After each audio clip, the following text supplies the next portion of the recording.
यरूशलेम एक ऐसा मुकद्दस शहर है जो 3 बड़े मज़ाहब के लिए रूहानी मरकज़ है, लेकिन आज इस शहर के इर्द गिर्द भड़कती हुई आग ना सिर्फ जमीन को जला रही है बल्कि दिलों को भी हिला के रख दिया है। क्या ये सिर्फ एक कुदरती आफत है या कोई और रब्बानी इशारा? क्या ये महज एक इत्तेफाक है ये आग या किसी बड़े वाक़े की तमहीद है? जैसे जैसे शोले आसमान को टच कर रहे हैं वैसे वैसे लोगों के दिलों में ये सवाल गूंज रहा है कि क्या हम कयामत के करीब हैं। 2 मई 2025 को इजराइल ने एक हंगामी हालत का ऐलान किया जब यरूशलेम की सराउंडिंग में खौफनाक जंगलाती आग भड़क उठी। इन मुकामात में बहुत सारे इलाके शामिल, इसमें कनाडा पार्क भी शामिल है, जहां आग ने दरख्तों को राख में बदल के रख दिया और रिहायशी इलाकों को खाली करा दिया गया। फायर फाइटर्स ने दिन रात एक करके आग को काबू में करने की कोशिश की और अब सूरत हाल जुज़वी तौर पर काबू में है। ताहम कुछ मुकामात ऐसे भी हैं कि वहां अभी भी आग के शोले भड़क रहे हैं। खुशकिस्मती से पुराने शहरों के अंदर मौजूद मुकद्दस मुकामात मस्जिद अक्सा, दीवारे गिरिया और चर्च ऑफ द होली सेपल्चर अभी तक महफूज हैं, मगर खुश्क मौसम और तेज हवाओं के बायस खतरा अभी तक मुकम्मल तौर पर टला नहीं है। हुकूमत ने बड़े रास्ते जैसे तेल अबीब और यरूशलेम के दरमियान हाईवे को दोबारा खोल दिया है, लेकिन इमरजेंसी सर्विसेज अभी पूरी तरह अलर्ट हैं। तहकीकात जारी हैं और इब्तिदाई रिपोर्ट्स के मुताबिक कुछ मुकामात पर आग लगाने का शुबा भी है। चंद अफराद को गिरफ्तार भी कर लिया गया जिन लोगों पर आतिश जनी का इल्जाम है। लेकिन इन सब के दरमियान एक और डिबेट जन्म ले रही है, क्या ये आग कोई इत्तेफाक है या आसमानी वार्निंग है? ये वाकया जो है हमें कुरान मजीद और अहादीस नबवी की तरफ अट्रैक्ट करता है, जहां कयामत की निशानियों का जिक्र किया गया है। सूरह ज़िलज़ाल में अल्लाह ताला फरमाता है जब जमीन जोर जोर से हिला दी जाएगी और वो अपने बोझ निकाल कर बाहर डाल देगी।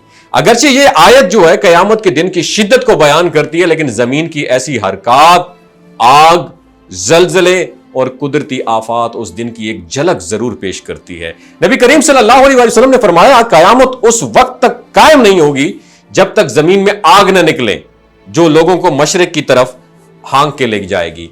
क्या यरूशलेम की यह आग उसी प्रिडिक्शन की एक इब्तिदाई सूरत भी हो सकती है?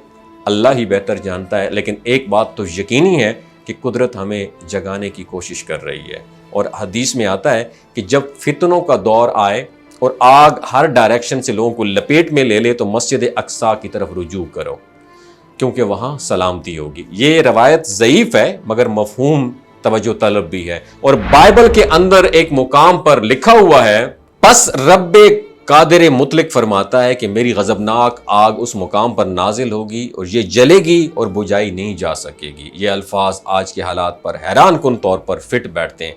क्या वाकई ये वो वक्त है जिसकी प्रेडिक्शन हजारों साल पहले की गई थी? क्या कुदरती आफात, आलमी दर्जा हरारत में इजाफा, जलजले, तूफान और अब यरूशलेम की आग सब मिलकर एक बड़ा मैसेज दे रहे हैं?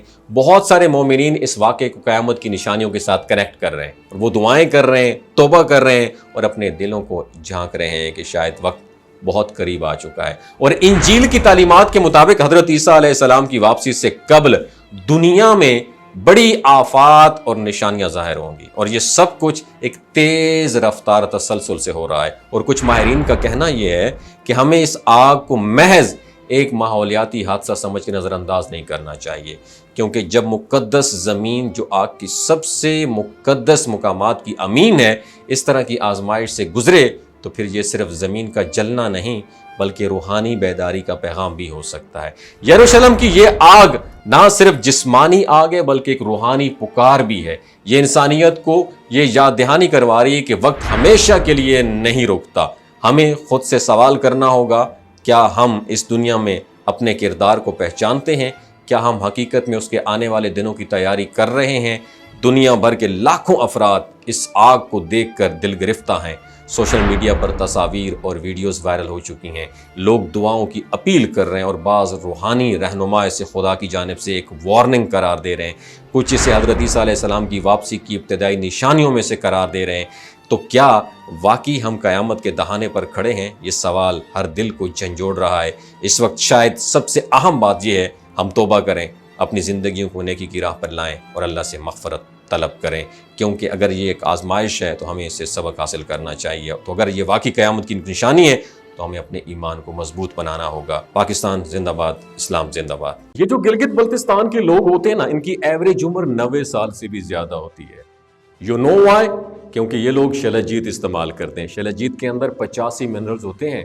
اگر آپ چیزوں کو جلدی بھول جاتے ہیں، مردانہ کمزوری محسوس کرتے ہیں، اولاد جیسی نعمت سے محروم ہیں، اور آپ سپرم کاؤنٹ آپ کے کم ہیں، ٹیسٹوسٹیرون ہارمون امبیلنس ہے، آپ سدا بہار جوان نظر آنا چاہتے ہیں، خون کی کمی کو دور کرنا چاہتے ہیں، ہڈیوں جوڑوں کے دردوں سے نجات حاصل کرنا چاہتے ہیں، موٹاپا کم کرنا چاہتے ہیں، تو ڈاکٹر اسد محمود کی پیور اینڈ نیچرل شلجیت ضرور استعمال کریں۔ ایک بات آپ نے دماغ کی کھڑکیوں کو کھول کے اپنی سننی ہے، ہمیشہ آرگینک اور قدرتی چیزوں کا استعمال کریں، کیمیکل والے فوڈ سپلیمنٹ خدا رہا استعمال نہیں کرنے۔ اگر آپ ڈاکٹر اسد محمود کی پیور اینڈ نیچرل شلجیت کو آرڈر کرنا چاہتے ہیں، نیچے دیے گئے نمبر پر واٹس ایپ کریں۔ 3 باتوں کا خیال رکھنا ہے: ہائی بلڈ پریشر میں مبتلا افراد، خواتین جو پریگننٹ ہیں، اور 15 سے 20 سال کی جو نوجوان نسل ہے جو غیر شادی شدہ ہیں، اپنے سیکشول پاور کو بوسٹ کرنے کے لیے استعمال کرنا چاہتے ہیں، تو ڈاکٹر کے ایڈوائس کے بغیر استعمال نہ کریں۔ باقی سارے لوگ بے دھڑک گرمی اور سردیوں میں استعمال کر سکتے ہیں۔ اپنا بہت خیال رکھیے گا۔ اللہ حافظ۔